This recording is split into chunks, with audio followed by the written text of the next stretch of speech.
コードの小畑と申します。歴史的には70年以上やっておられます。私はそこまで知らないんです。日本が戦争で負けてこのアメ横っていうのはとてもこう壊れてたわけね。そこを復興しながらもうその時代にお店っていうのを始められたらしくて、もう昔のね、今の子が聞くと何これって言われそうな、何になるんだろうな。昔に庄司太郎さんなんていう方もいらっしゃったんですけども、でその前の人たちっていうのは本当に長唄とかそういう歌なんですよね。歌謡ではなくてね。でそこから始まって日本が高度成長でこう上ってき始めたじゃないですか。その時代になって美空ひばりさんがね出てきて、その他の人がずっと出てきたわけで、その時代になるともうレコードが面白いほど売れたそうです。最初はこのさっきの川のほとりでやってたみたいです。私はそこまで知らないんです。でその後にこちらが場所が空いたというんで、こちらの場所を買ってきたみたいですね。でこちらでほとんど今まで至ってるっていうわけなんです。私知るところでは他に分からなかった、見なかったですね。浅草に行くといくつもありましたけどね。今お立場的には実行堂の社員さんっていう。そうなんです。まだ短い。この前にもう10代の頃から入ってきた住民さんが2人いたんですよ。で私はその頃に常連って言われる、お客様だったんです。そうなんです。お客だったのに今店員になってるから。で栃木県のから出てきてるんですけど、東京で仕事するんだけど親父とおふくろとの契約があったんです。お前の人生なんだから好きなことをしていい、その代わり人を辞めるようなことは絶対するなって言われたんです。田舎の実家っていうのは農業なんですよ。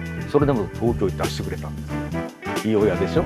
そこで親父との契約、俺たちの目が白くなったら帰ってこいってそう言われたんですよ。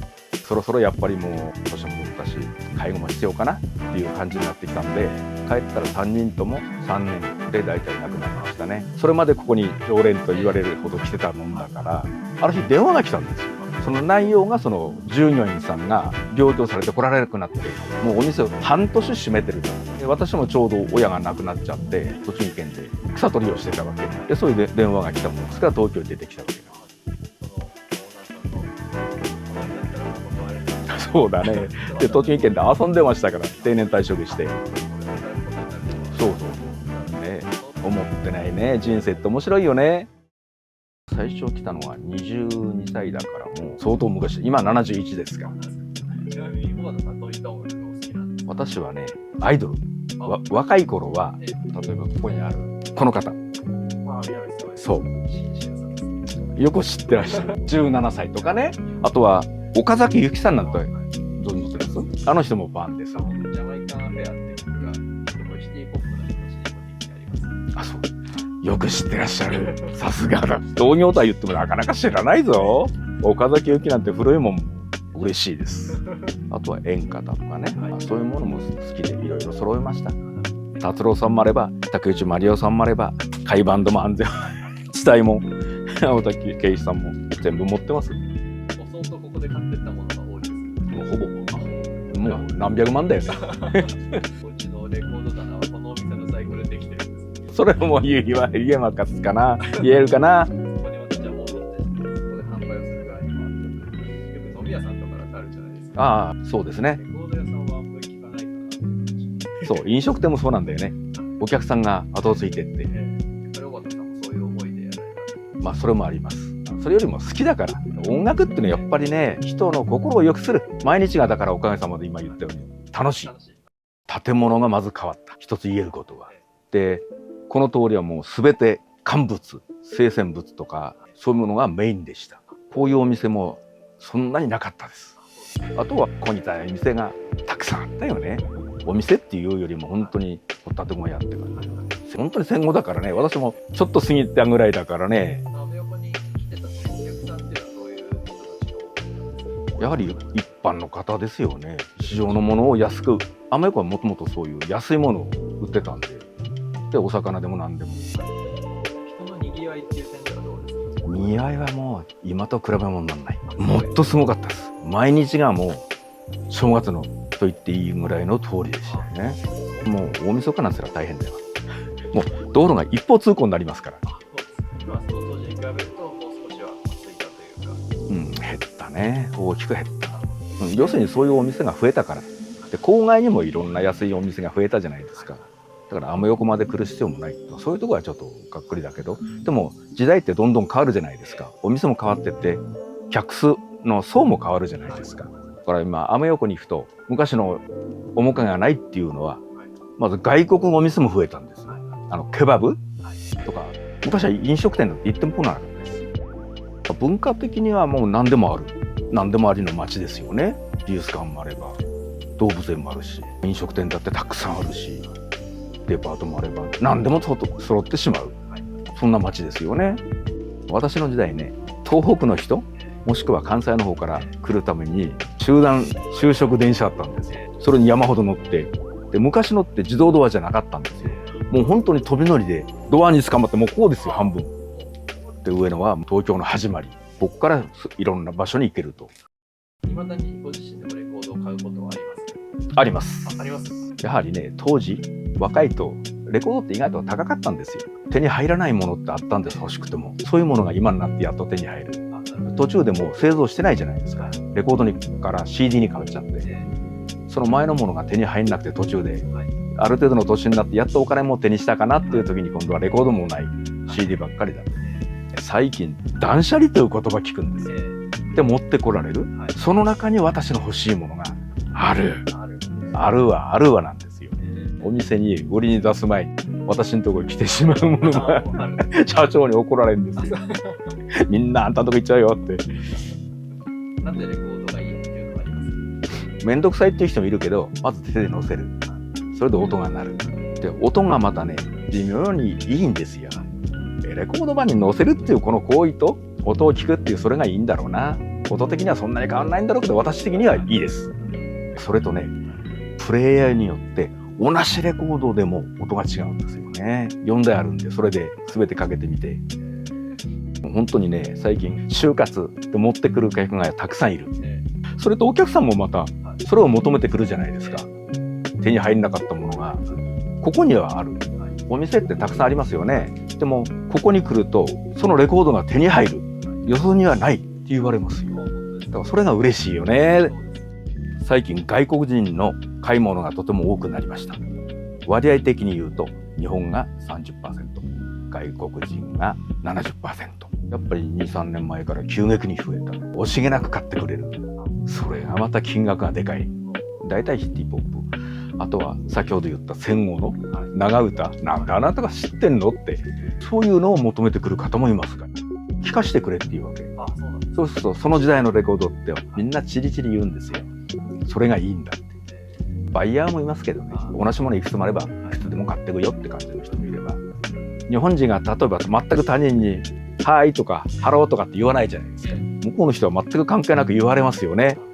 ものすごくこうフレンドリー、そういうところが実感できるよね。英語は喋れないけど外国人の方が日本語で喋ってきます。なんでそんなに上手なのって言ったら、学校日本にいたのって言ったら、いや覚えた、すごいと思いますよね。最近ね、若い子、この前ね20代まで行ってないのかな、彼女さんとここに来られたお客さんで、彼女さんがレコードプレーヤーを抱えてるんですよ。彼氏が重たいアンプの方で、さすがにスピーカーは送ってもらったと。まだ10代でそういう子がいるんだって。そうなんです。そう、その足で来てくれた。いや嬉しいよね。ついおまけしちゃうよね。その子たちはちなみに何を買ってたんですか？山下達郎さんとまだねよく知らないと。で何がいいですかって言うから、あなたの時代のアイドル買いたいっていうわけで、先ほどの南沙織に売りつけました。でもそれから1週間した時にまた来てくれて、すごく良かった、別なもの欲しいからってやっぱり買っててくれましたよね。その後来て買ってくれたのがね、伊藤ゆかりとか石田恵美さんとか、なんていうのかな、昔の人っていうのはアカペラ、歌だけでも聴けたんです。上手なんですよね。今はもう音楽と踊りじゃないですか。それが嫌なんだとその子たち言ってましたよ。いやー、分かる子がいていいなって嬉しかったんだけど、まずそう入り口にあるものがこういったものね、やはり最近の若い子が買ってきますよね。ジャンプクラブ若い子も知ってる？知ってます。いや本当によく知ってるなっていうような子たちが買ってきます。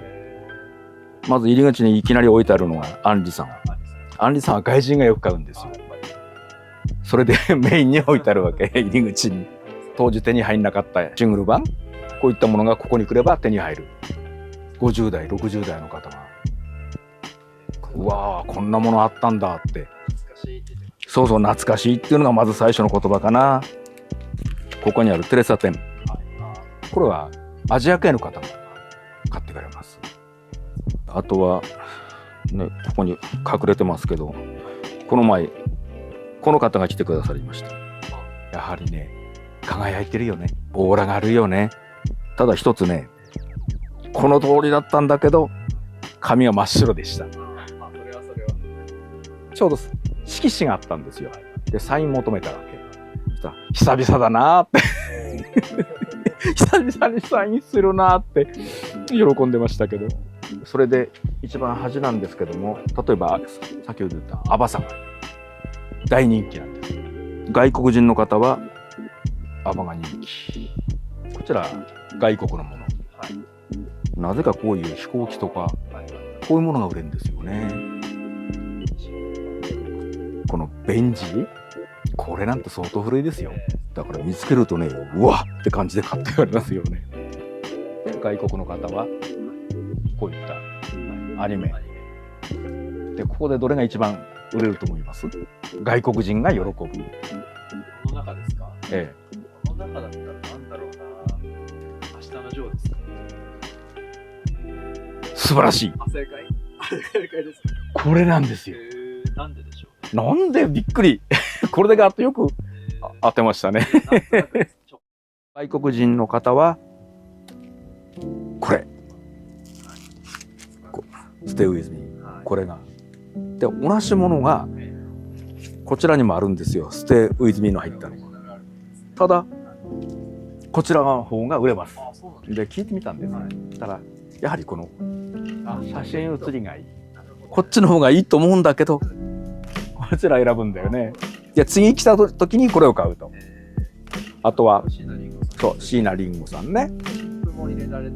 これはそうです、新品です。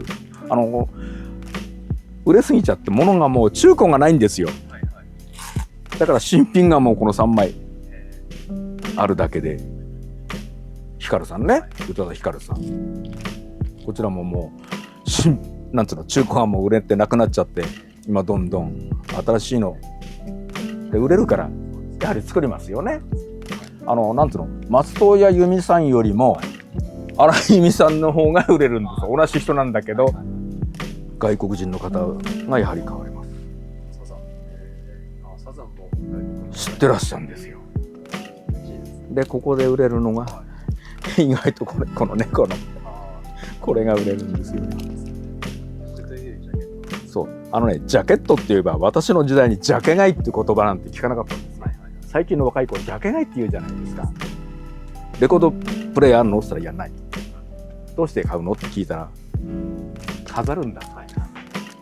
もうまず来て見て、可愛いっていう言葉、今の可愛いじゃないですけど、可愛いっていう言葉よく聞きますよ。もう言うまでもなく、山下達郎さん。これ昨日買われましたよね。外国人の方がね。とか、これもハッピーエンド。いろいろたくさんあったんだけど、もうこの新品2枚残りになっちゃった。これも、この前テレビでやってたんですよ。どちらの方が人気があるかと。